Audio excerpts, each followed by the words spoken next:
সৃজা মুখার্জি ছোটবেলা থেকেই সংগ্রামের মধ্যে বড় হয়েছে। বাবার মৃত্যুর পর তার মা মীরা দেবী এবং ছোট ভাই অর্কের দায়িত্ব তার কাঁধে এসে পড়ে। অর্থের অভাব থাকলেও সৃজা কখনো নিজের সততা, আত্মসম্মান বা স্বপ্নের সঙ্গে আপোস করেনি। অন্যদিকে কলকাতার অন্যতম প্রভাবশালী ব্যবসায়ী পরিবার রায়চৌধুরী পরিবারের বড় ছেলে ঈশান রায়চৌধুরী একজন সৎ ও পরিশ্রমী ব্যবসায়ী। তার মা সুচরিতা দেবী কঠোর স্বভাবের এবং সব সময় পরিবারের সম্মানকে সবচেয়ে বড় বলে মনে করেন। ছোট ছেলে রুদ্র প্রাণবন্ত, আর পরিবারের কাকা অম্বরেশ অত্যন্ত চতুর ও লোভী মানুষ। একটি সামাজিক অনুষ্ঠানে সৃজা ও ঈশানের প্রথম দেখা হয়। সৃজার আত্মবিশ্বাস, ভদ্রতা ও স্পষ্ট কথাবার্তা ঈশানকে মুগ্ধ করে। কয়েক মাসের পরিচয়ের পর দুই পরিবারের সম্মতিতে তাদের বিয়ে হয়। বিয়ের প্রথম কয়েকদিন সব কিছু স্বাভাবিক থাকলেও ধীরে ধীরে সৃজা বুঝতে পারে এই বাড়ির হাসির আড়ালে লুকিয়ে আছে গভীর অশান্তি। সুচরিতা দেবী মনে করতেন মধ্যবিত্ত পরিবারের মেয়ে কখনো রায়চৌধুরী পরিবারের মর্যাদা রক্ষা করতে পারবে না। তাই প্রতিদিন তিনি সৃজাকে ছোট করতে শুরু করেন। এদিকে অম্বরেশ বহু বছর ধরে পরিবারের ব্যবসার টাকা গোপনে আত্মসাৎ করছিল। পরিবারের কর্তা অসুস্থ হয়ে পড়ার পর সে নকল কাগজপত্র তৈরি করে ধীরে ধীরে ব্যবসার বড় অংশ নিজের নিয়ন্ত্রণে নিয়ে নেয়। সে জানত সৃজা যদি পরিবারের সবার বিশ্বাস অর্জন করে ফেলে তাহলে একদিন না একদিন তার সব অপরাধ, অম্বরেশের সমস্ত অপরাধ প্রকাশ পেয়ে যাবে। ঠিক সেই সময় বিদেশ থেকে ফিরে আসে ঈশানের পুরনো বন্ধু মালবিকা। কলেজ জীবনে সে ঈশানকে ভালোবাসত, কিন্তু ঈশান কখনো সেই সম্পর্ককে গুরুত্ব দেয়নি। ঈশানের বিয়ের খবর শুনে তার মনে প্রতিশোধের আগুন জ্বলে ওঠে। মালবিকা অম্বরেশের সঙ্গে হাত মিলিয়ে সৃজার বিরুদ্ধে একের পর এক ষড়যন্ত্র শুরু করে।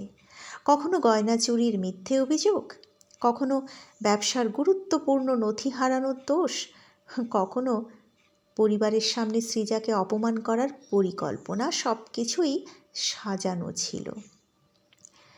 ঈশান প্রথমে স্ত্রীর ওপর বিশ্বাস রাখলেও বারবার একই ধরনের ঘটনার কারণে সেও সন্দেহ করতে শুরু করে। একদিন রাগের মাথায় সে সৃজাকে বলে ওঠে, হয়তো মা ঠিকই বলেছিলেন, তুমি এই পরিবারের যোগ্য নয়। এই কথাগুলো সৃজার হৃদয় ভেঙে দেয়, কিন্তু সে কান্নায় ভেঙে না পড়ে সিদ্ধান্ত নেয় নিজের নির্দোষিতা সে প্রমাণ করবেই। বাড়ির পুরনো লাইব্রেরি পরিষ্কার করতে গিয়ে সৃজা একটি গোপন ডায়েরি খুঁজে পায়। সেটি ছিল ঈশানের বাবার লেখা।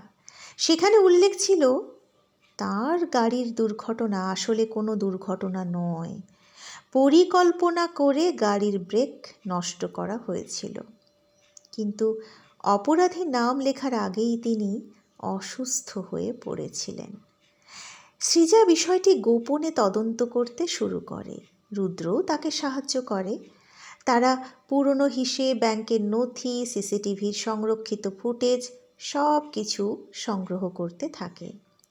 একদিন সৃজা জানতে পারে অম্বরেশ বহু বছর ধরে ভুয়ো কোম্পানির নামে কোটি কোটি টাকা সরিয়েছে। মালবিকা সেই জালিয়াতির সব তথ্য লুকিয়ে রাখতে সাহায্য করছিল, কারণ অম্বরেশ প্রতিশ্রুতি দিয়েছিল ঈশানকে সৃজার কাছ থেকে দূরে সরিয়ে দিলে মালবিকার সঙ্গেই তার বিয়ে দেওয়া হবে। সত্যের সবচেয়ে বড় প্রমাণ ছিল একটি পুরনো পেনড্রাইভ। অম্বরেশ সেটি নষ্ট করার চেষ্টা করে, কিন্তু রুদ্র আগেই সেটির কপি তৈরি করে রেখে দিয়েছিল। রায়চৌধুরী পরিবারের প্রতিষ্ঠা বার্ষিকীর দিন যখন শহরের বড় বড় ব্যবসায়ী, সংবাদ মাধ্যম এবং আত্মীয়রা উপস্থিত, তখন সৃজা সবার সামনে সমস্ত প্রমাণ তুলে ধরে। বড় পর্দায় একে একে ফুটে ওঠে ব্যাংকের জাল নথি, ফোন রেকর্ডিং, অম্বরীশ মালবিকার গোপন কথোপকথন। সবাই স্তব্ধ হয়ে যায়। অম্বরীশ পালানোর চেষ্টা করলে পুলিশ তাকে গ্রেপ্তার করে। মালবিকাও নিজের অপরাধ স্বীকার করতে বাধ্য হয়। তদন্তে প্রমাণিত হয় ঈশানের বাবার গাড়ির ব্রেক নষ্ট করার পরিকল্পনাতেও অম্বরীশ জড়িত ছিল। ঈশান বুঝতে পারে সে সবচেয়ে বড় ভুল করেছে সৃজাকে অবিশ্বাস করে। সে সবার সামনে সৃজার কাছে ক্ষমা চায়, কিন্তু সৃজা বলে, ক্ষমা করতে আমার আপত্তি নেই, কিন্তু ভেঙে যাওয়া বিশ্বাস জোড়া লাগাতে সময় লাগে। কয়েক মাস পর ঈশান নিজের আচরণ দিয়ে প্রমাণ করে যে সে সত্যিই বদলে গেছে। সে ব্যবসার সমস্ত সিদ্ধান্তে সৃজার মতামতকে গুরুত্ব দিতে শুরু করে। সুচরিতা দেবীও নিজের ভুল বুঝতে পেরে সৃজার কাছে ক্ষমা চান এবং তাকে নিজের মেয়ের মতো গ্রহণ করেন। সৃজা শুধু সংসারেই সীমাবদ্ধ থাকেনি, সে দরিদ্র মেয়েদের জন্য একটি প্রশিক্ষণ কেন্দ্র করে তোলে, যেখানে তারা বিনা খরচে শিক্ষা ও কর্মদক্ষতার প্রশিক্ষণ পায়। তার এই উদ্যোগ ধীরে ধীরে সারা রাজ্যে প্রশংসা পায়। বছরখানেক পর রায়চৌধুরী পরিবারের বাড়িতে আবার আনন্দ ফিরে আসে। অর্ক নিজের স্বপ্নের চাকরি পায়, রুদ্র নিজের পছন্দের মানুষকে বিয়ে করে, আর ঈশান ও সৃজা নতুন করে বিশ্বাস, সম্মান, ভালোবাসার ভিত্তিতে তাদের সম্পর্ক গড়ে তোলে।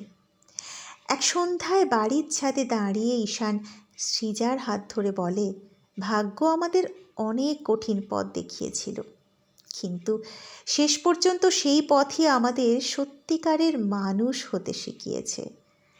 সৃজা আকাশের দিকে তাকিয়ে মৃদু হেসে উত্তর দেয়, ভাগ্য পথ দেখায়, কিন্তু সেই পথে কিভাবে চলব সেই সিদ্ধান্ত আমাদেরই।